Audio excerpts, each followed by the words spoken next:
হাজোৰ বাতৰি কাকতৰ সাংবাদিক মেছেৰ আলী গ্ৰেপ্তাৰ। এগৰাকী অসহায় মহিলাৰ অভিযোগৰ ভিত্তিত গ্ৰেপ্তাৰ কৰে ৰামদিয়া আৰক্ষীয়ে।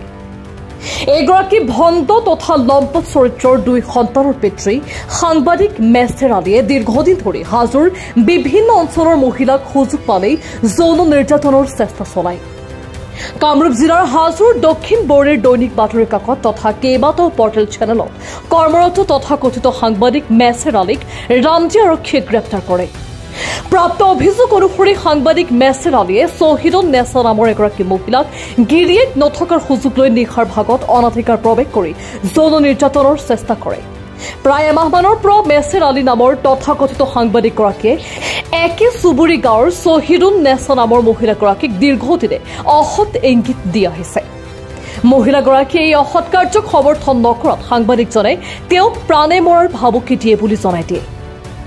উক্ত মহিলাগৰাকীয়ে লম্পট চৰিত্ৰৰ সাংবাদিকগৰাকীৰ এনেকুৱা কুকাৰ্য সহিব নোৱাৰি শাহুৱেকক অৱগত কৰে। উপায়ন্তৰ হৈ ন্যায় বিচাৰি তেওঁৰ পৰিয়ালৰ লোকে ৰামদিয়া আৰক্ষী চকীত এখন এজাহাৰ দাখিল কৰিছে।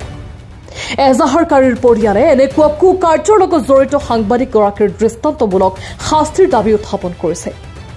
এজাহাৰৰ ভিত্তিত সাংবাদিক মেছেৰ আলীক ৰামদিয়া আৰক্ষীয়ে তাৎক্ষণিকভাৱে গ্ৰেপ্তাৰ কৰি তদন্ত অব্যাহত ৰাখে। আইনত যদি মোক এৰেষ্ট কৰিছে সেইটোতো মই আইনত দোষী। এইটো সম্পূৰ্ণ প্ৰিপ্লেন, কোনে কি কৰিছে এইটো সময়মতে ক'ম। মুঠতে আপুনি আৰু গম নাপায় আৰু কি কাৰণে এইটো সময়মতে চব লাগে মানে ষড়যন্ত্ৰমূলকভাৱে মানে এইটো কৰিছে। হঠাৎ দেখা পালোঁ হাতত হেণ্ডকাপ, কি হ'ব? নাই, সেইটো হাতত হেণ্ডকাপ লগাইছে মানে আইনৰ মানুহ।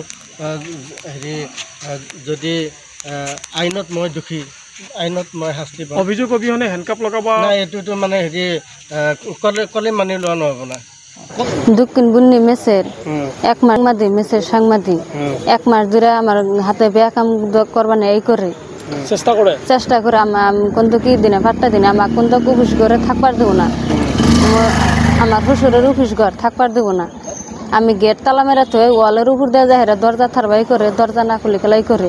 আইতের 12টা বাজায় আমি বাইরে রিলগা দিয়ে দরমুটি বলে খারাপ হয়েছি। এই করবো,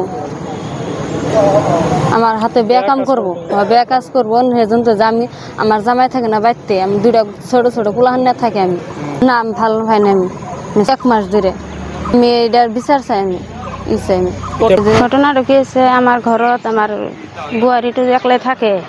একলাই থাকার কারণে মেসের যায় বলে ভাবুবি দেয় সাংবাদিক মেসে দক্ষিণ বর্ণী তাক খারাপ কাম করবার কয়, হাতে করে না দেখে তাকে অত্যাচার করে। রাতে যাই ফেলে ঘরে দরজা দেখা, আইতে 12টা বাজায় ঘরত গেছে। হাতে দরজা গুছাইছে, গুছান পরে হাতের বুগুলে গেছে। খারাপ কাম করে না দেখে হাতে ডর দেয়, ভাবো কি দেয় বাদে আমার বুয়ারিটিও কইছে যে আমি এটাই না থাকো, আমার শ্বশুর ঘরত যাম। মরবার কারণে মরবার গেছে। এই ঘটনাটা তোমার 1 মাস হল আমার বুয়ারির লগত উৎপাত না গেছে যে মেসে, সে কারণে না আমি মেসের শাস্তি চাই না, রামদিয়া রাইছো মা। News desk report, Suhana live.